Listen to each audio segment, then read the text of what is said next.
Dans l'épisode de Demain nous appartient du mardi 22 août 2023, Nathan, Adrien Gabelet, sort le grand jeu pour l'anniversaire de Luna, Paloma Reno. Il décide de créer un cocktail à son nom et demande à Mona, Catherine Benguigui, de le filmer en train de le préparer. Luna est touchée par sa démarche, mais avoue à Amel, Maëlys Sadal, qu'elle préfère le SMS de Dorian, Ryan Hubé. Elle aime sa simplicité. Plus tard, Nathan, Dorian et Camille, Elisa et Zadine, rejoignent Amel et Luna sur la plage.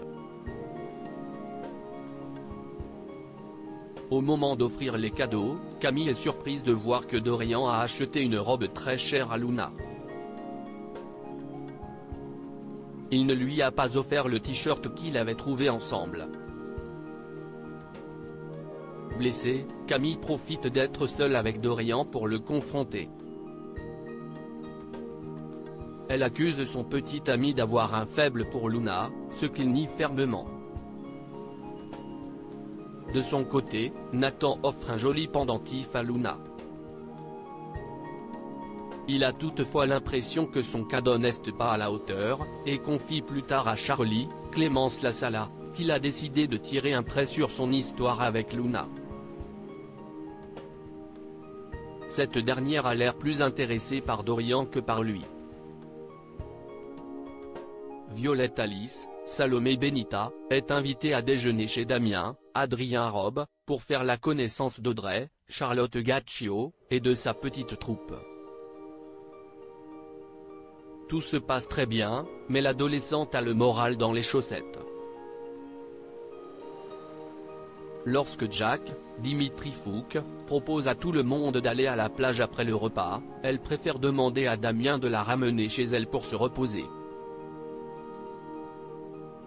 Elle s'énerve, mais Damien ne lui reproche rien. Il comprend qu'elle ait besoin de temps pour se faire à sa nouvelle vie. Elle lui demande d'ailleurs de ne rien dire à leurs parents et à leurs frères, pour l'instant. Elle a déjà traversé assez de bouleversements. Damien lui promet qu'ils feront les choses comme elle le sent, dorénavant, et qu'il sera toujours là pour elle. Touchée, Violette le prend dans ses bras. Bruno Paoletti est retrouvé inconscient au commissariat. Aurore, Julie Desbazac, reçoit Brunet, Farouk Bermouga, pour prendre sa déposition suite à la prise d'otage de Luc Messas. L'homme d'affaires affirme que Florence, l'ex-manager du domaine viticole, ne lui avait jamais parlé de surmenage.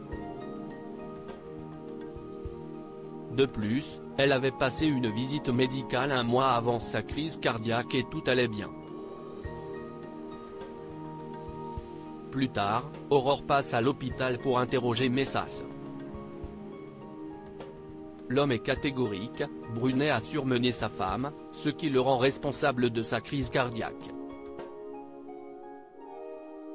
Il ne regrette donc pas son acte, d'autant qu'il n'a plus rien à perdre. Contre la vis de Ryan, Sacha Birdie, Romy, Dounia Cohézin, reprend son poste au domaine viticole. Elle y retrouve Brunet, qui la remercie d'être venu. Il s'énerve beaucoup de ce qu'elle a subi par sa faute. Romy souligne qu'il n'est responsable de rien. Ce n'est pas lui qui a braqué un fusil sur elle, après tout. William, Kamel Benghazi, est hospitalisé suite à son accident de voiture. Il n'a heureusement que quelques contusions, mais le conducteur qui a causé sa sortie de route est en fuite. Il ne s'est même pas arrêté pour voir s'il allait bien.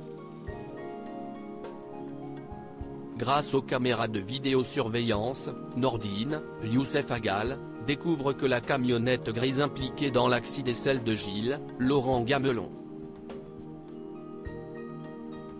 Le frère de Marianne, Luce Mouchel, affirme ne pas avoir conduit la veille, n'ayant de toute façon pas le permis.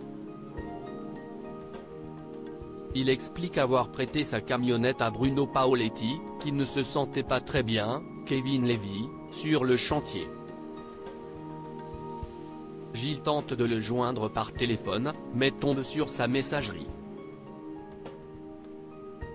Plus tard, Nordine passe au Spoon pour demander à Nathan et Julie, Lou Noéry, s'ils savent où se trouve leur père. Néanmoins, les deux jeunes n'ont pas eu de nouvelles depuis la veille. Grâce au bornage du téléphone de Bruno Paoletti, Georges, Maël El Ajaoui, et Nordine retrouvent la camionnette de Gilles. À quelques mètres de là, le corps inanimé de Paoletti.